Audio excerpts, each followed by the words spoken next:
उटावड़ गांव के 7 आदमी ऐसे मारे जा चुके हैं अब तक। तो जब एक गांव के 7 आदमी मारे जा चुके हैं जिनके बारे में किसी को पता नहीं है, और पूरी मेवात में अगर इस तरह से तलाश करेंगे तो कितने सारे मारे गए, हजारों। इन गुंडों को किसने छोड़ रखा है? तो उस सरकार से लड़ाई कोई मामूली बात नहीं है। तो उस दिन जो चूक हो गई वो तो इतनी बड़ी चूक हो गई कि उसका तो अब कोई बदल है नहीं। लेकिन मैंने पहले कहा था कि हम किसी इख्तिलाफी बात पर बात नहीं करेंगे, इसलिए अब आगे के लिए जो बचा कुचा है उसके लिए हमें थोड़ा सा मजबूती के साथ अगर काम कर लिया तो शायद कुछ हाथ पड़ जाए, नहीं तो बड़ा मुश्किल मरहला है। और उसके लिए आप लोग जो यहाँ बैठे हो, आप लोग किसी को नुकसान नहीं पहुँचा रहे, आप लोग यहाँ किसी के काम काज में बाधा नहीं डाल रहे, आप लोग किसी को तकलीफ नहीं पहुँचा रहे, आप यहाँ पुरसुकून इत्मीनान से गांधीवादी तरीके से बैठे हो, और आप बैठे रहो तो इंशाल्लाह हम भी आपके साथ आकर बैठेंगे, ठीक है ना? हाँ, तो ये आपका बहुत अच्छा कदम है। इसके लिए कम से कम मैं तो आपकी, मेरी बात और कोई माने कि नहीं माने तो मुझे पता नहीं, लेकिन मैं तो अपनी बात मानूंगा इंशाल्लाह, मैं आपके साथ बैठूंगा। और उसके लिए इंसाफ के लिए ये सारे लोग यहाँ बैठे हैं और इमरान प्रतापगढ़ी साहब यहाँ से चले जाते हैं। उन्हें जरूरत नहीं महसूस हुई कि जरा पूछे तो इस टीम से, जाबिर साहब से, फला साहब, चिला साहब से कि क्यों आप बैठे हो, आपका दर्द क्या है। आपको याद होगा कि दिल्ली के रामलीला मैदान में एक बूढ़ा धरने पे बैठ गया था। जब बैठ गया था, इसी कांग्रेस की सरकार ने क्या किया कि उसे गिरफ्तार किया और तिहाड़ जेल में बंद कर दिया।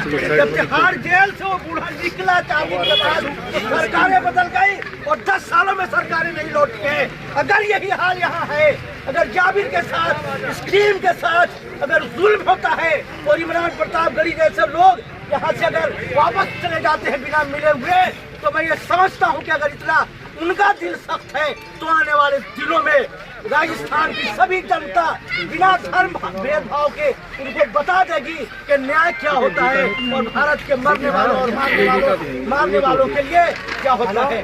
मैं अपनी 3 बातें क्या खत्म करता हूँ। एक तो मैं जुडिशियल जांच इसलिए मांग चाहता हूँ कि बार बार ये हत्याएं क्यों होती है, कहाँ से लोग आते हैं, क्यों आते हैं।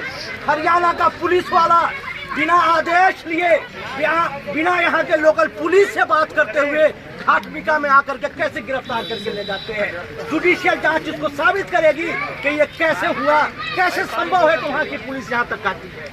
दूसरा, हम लोग जो मांग कर रहे हैं कि मुआवजा बड़ा मिलना चाहिए। कन्हैया लाल को 1 करोड़ मिला, मैं कहता हूँ सरकार उसे 2 करोड़ भी देती तो कम है।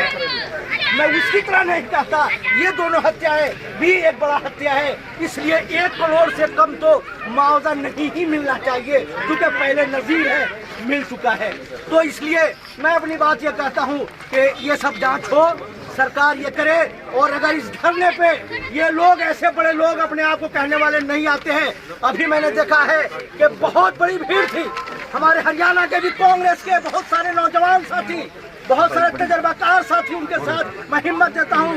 नेहा का, मैं दूसरी बहन यहाँ बैठी थी, उनकी हिम्मत देता हूँ कि वो सब कुछ के बावजूद यहाँ बैठी है, लेकिन ऐसे लोगों ने हिम्मत नहीं जुटाई। वो सारे लोग जो उनके साथ आए थे हरियाणा से, वो यहाँ से उनके साथ ही निकल गए। मैं देख रहा हूँ सबसे ज्यादा इस आंदोलन के साथ साथ हरियाणा में आंदोलन को बढ़ाने की जरूरत है, इसलिए वो सारे मुजरिम हरियाणा के हैं। वहाँ की पुलिस उसको संरक्षण दे रही है, वहाँ की सरकार की गोद में ये सारे मुलजिम, जो 8 मुलजिम बनाए गए हैं, उनकी गोद में बैठे हुए हैं। तो उस सरकार के खिलाफ भी होना चाहिए।